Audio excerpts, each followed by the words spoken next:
Hello and welcome to this video tutorial. Today we're going to create this sort of plaited heart pattern in Adobe Illustrator. I'm going to start with a brand new file. I'm just going to use one that's 1000 pixels by 1000 pixels. You can make yours as big or as small as you like.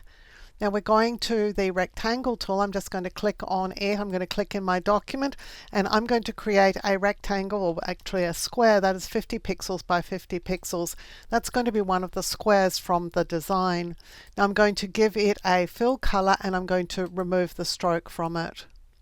Now you might find you have trouble dragging these shapes around when they're really small, so you might need to just zoom in so you can see things a bit more clearly. I'm going to the selection tool here. I'm going to click on this and Alt drag a duplicate away. A little bit hard to see it right now, but I can see the intersect indicator here. So I'm just going to change the color of this square. So I'm thinking I'll go blue. Now I'm going to grab both of these. Again, Alt drag a duplicate away and just line it up. If you find that it's moving vertically, just add the Shift key and then it will move perfectly horizontally. We need 5 of these, so I'm just going to grab this one, Alt drag a duplicate away and place it at the end. Now we'll take all 5 of these and Alt drag them into position. Now their position this time is going to be offset.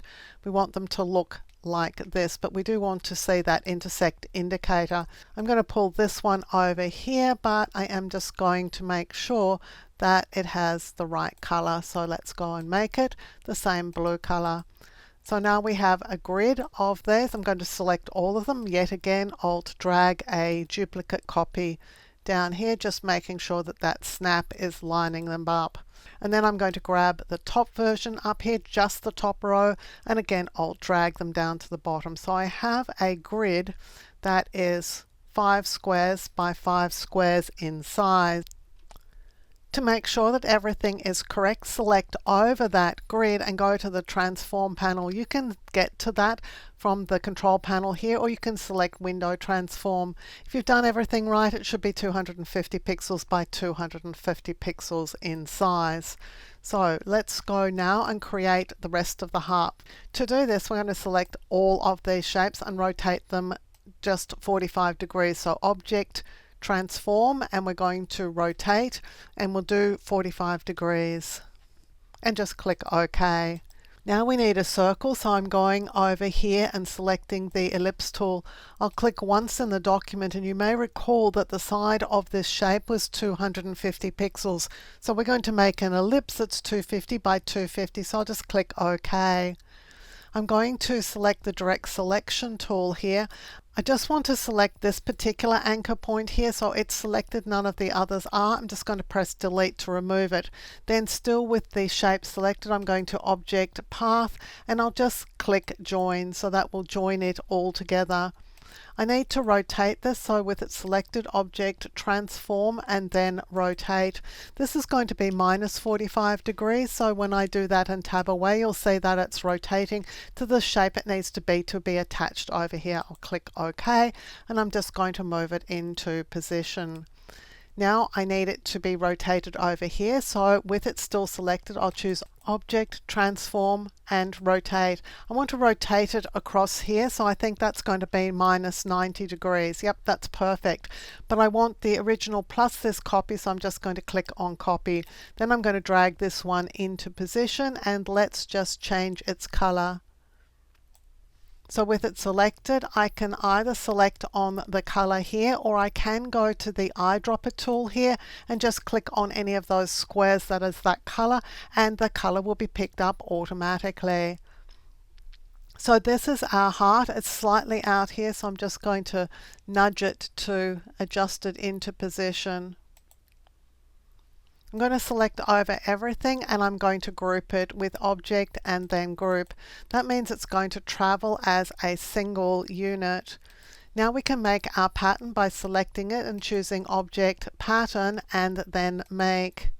I'll click OK and then bring in the pattern options dialog. I'm going to zoom out, and you can zoom out in the pattern make tool. I'm going to turn off the artboard because it's in my face right now, so I'll choose view and then hide artboards. I want to separate these, but I want them in a different sort of design. So from the tile type, I'm going to choose brick by column. You can see that offsets them really nicely. Now, even if we like this, we wouldn't want to be leaving widths and heights that are not whole numbers, and preferably even numbers. So I'm just going to come in here, hold the Shift key down and start pulling these apart because I think they're too close anyway. But I do want to end up with whole numbers. And I do preferably want to end up with even numbers as well. If I want to see my pattern at a larger sort of scale, I'm going to choose a 9 by 9 option. This has no effect on the pattern itself, but is just going to give us a different look at the pattern. I'm pretty happy with that, so I'll just click Done. We'll go to the swatches panel, and in the swatches panel will be our pattern.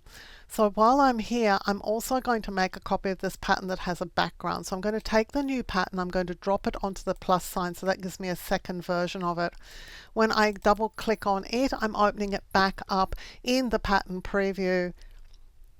The pattern element itself is 540 by 540, so I'm going to make a rectangle that is that same size. I'm going to click in the document and type 540 and 540. Now, just a warning, the moment the fill is this pattern itself, so everything's going to look really weird when we do that. So what I need to do is to fill it with a solid color. If I click on the solid color here, nothing happens, but if I click on a gradient, it'll fill with the gradient, and then I can add a solid color. Just a warning, it's not particularly helpful, but that's the way Illustrator works. So I'm now setting my color for this rectangle to be something that's not in the pattern. The pattern is the blue and pink, so I'm just setting it to the gray. I need to put this at the back, so with it still selected, I'm going to choose Object, Arrange, and then Send to Back. That puts it behind absolutely everything.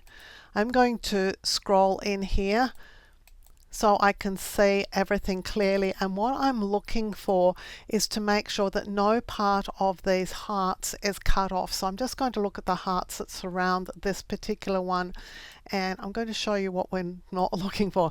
So we don't want this to happen. You can see clearly that the positioning of this rectangle is wrong because the hearts are being cut off. If that happens to you, you're just going to find your arrow key and then drag the rectangle back until it's positioned somewhere that does not cut these hearts off. There's no absolute correct position.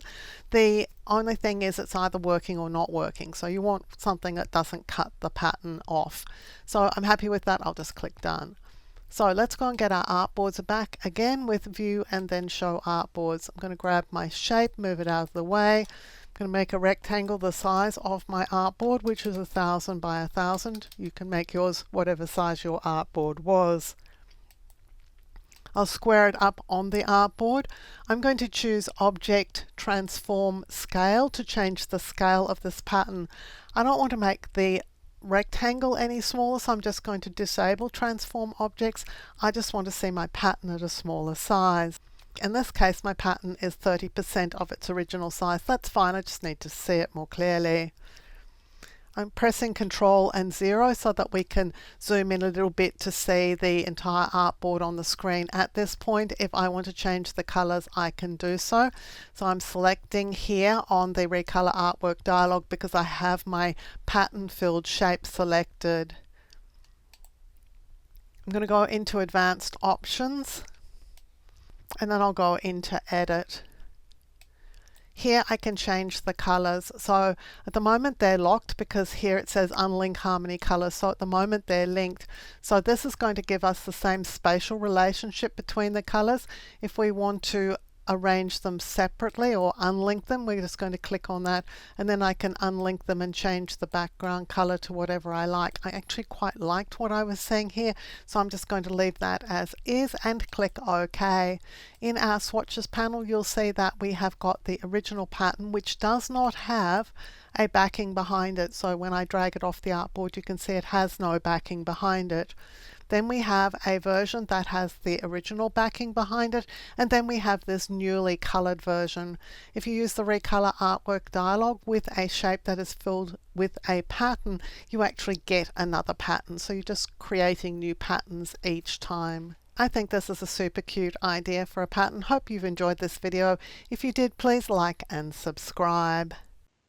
If you like carefully researched content like this, clearly presented in a step-by-step format so that you can get great results, then you'll love my Skillshare content. I'm a Skillshare top teacher. I have hundreds of short courses on Skillshare that you can access along with thousands of other great courses, all for the price of a single subscription.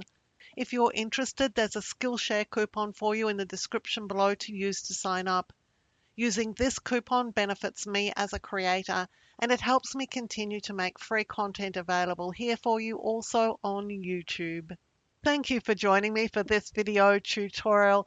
On the screen now, you'll see a video that I've hand-picked for you. If you enjoyed the video you've just watched, I know that you're going to really enjoy the one I've picked for you to watch next.